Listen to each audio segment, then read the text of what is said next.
AW.com, I'm here with the crew from Jennifer's Body. So, Megan, I believe you are Jennifer's Body. Yeah, just the body part. We hired someone else to do the face acting. What is your character? She's the captain of the flag team in a really small town. I think of as like Oshkosh, Wisconsin, kind of. That sort of a town. Yeah. Basically, her journey is she's got this friend that she kind of preys on emotionally and mentally. And she gets improperly sacrificed by this group of guys that are in a band, Adam Brody's band. And they basically are performing a ritual to Satan in order to try to get a record deal. And so they sacrifice her thinking she's a virgin, but she's not. She's not even a backdoor virgin. And what happens is... That's her words. It's one of those. Yeah. Those are Diablo's words. One of those Diablo. So what happens when you do a sacrifice and it's not the proper way is the victim becomes taken over by a demon. And then in order to live in my state of undead, I have to feast on flesh. And so I start eating the boys in my high school.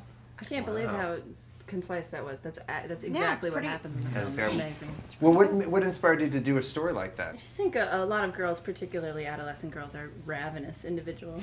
And you feed on your friends, and you feed on boys sexually. And it's a time when emotions are heightened and you feel a little bit insane. Yeah. And I thought, no one's really, well, I guess a lot of people have, but specifically with women, you haven't really seen that literalized in a horror movie. And Karen, how did you come into this whole process, and what did you want to bring to Diablo's script? I read the script and I was just blown away by the originality of it and the spirit of it and the sense of uniqueness about it. And I just hoped I could translate the craziness of the script, because you don't really read that much these days that has a sense of like recklessness and like kind of the emotional insanity of adolescence, which I thought the whole movie plays to me as a metaphor for that. And that's what I connected to in it. Did you have some good deaths? Did you enjoy some good sort of horror movie deaths? I really looked forward to the kills. Yeah. I would look at the schedule and say, oh, right, we got to kill today. What was your favorite one? Probably Kyle Gallner. Well, you can't even say the one. We can't even say that Forget it. Oh, no, you can say does. that one. You can't, but she You should know that going in. It can't end well. Yeah, really. If somebody goes out with Jennifer, they're pretty much...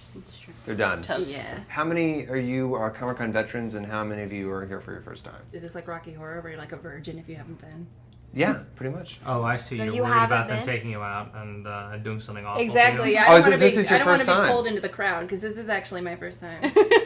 And that makes you nervous a little bit. A little bit. Have you been, Jason? This is my first time. I got here a couple hours ago. I just walked the floor. Yeah. I was Are you okay? prepared by the amount of people. I wasn't prepared for the smell. Yes. It gets right. It's strong. It's It pungent. definitely gets right. Costumes. It means the smell of excitement. It couldn't possibly be insulting people that could see the film. Well, when I just look forward over my career and I imagine the amount of my films that will appeal to the comic book crowd. Yeah, but this one's the one that's coming out in like a month. Yeah. Oh yeah, there's nothing that I could say that could harm this film. It's too good. That was good. Oh, those are strong words. Those are really strong words. Oh yeah, no, everyone else should be afraid of us. Oh, jeez, Louise. Wow. This is a PR nightmare. Well, he's not... Don't worry. I have a feeling that anything said at this end of the couch is not going to be used. So I think you girls are going to be fine. Hitler! Done. Well, so you guys are new to Comic-Con, or you were here with... I was here with the Ian Flux Ian in Flux, 2005. and is this... I came last year just for my own, just to go by myself. Which is awesome. Yeah, Yeah, that's kind of actually, awesome. I walked around, and it is so crowded that sometimes you can't get to the booths that you want to get to unless you have like all day to spend. But Unless you're Megan Fox. well, yeah, but you know, nobody. makes it maybe that's nobody noticed because I'm way shorter than people think I am. Everybody thinks I'm like 5'10" and I'm only 5'4", so nobody's looking down here for me. They're all looking up here, so I can like sneak by and sneak around. That's good. Yeah. Did you buy any like weird toys? I mean, That felt very loaded. you know what I'm saying. No, I bought a Ninja You know. Turtles t-shirt and sweatshirt. That was as weird as I got. Is there anything that you'd want to dress up as if you were going to walk around? Like anything that you really geek out on? I was gonna do Princess Leia's slave, and then I realized that's such a bad idea for like 1,000,001 reasons. Like that's not what you want to wear if you want to blend into the crowd. Plus, they're really serious about like you can't buy a costume; you have to make it, or you get like shunned from the other Comic-Con attendees. They don't Handmade like costumes you just get shit on if you buy a costume and show up in it. So everything I saw today was homemade. Most of it. Most of it, yeah. I'm always sort of annoyed when I see a store-bought stormtrooper walking by. See? It's like, Oh, really? it's He like, gets what's the no point? originality. Why show up if you're just gonna buy the costume? Exactly.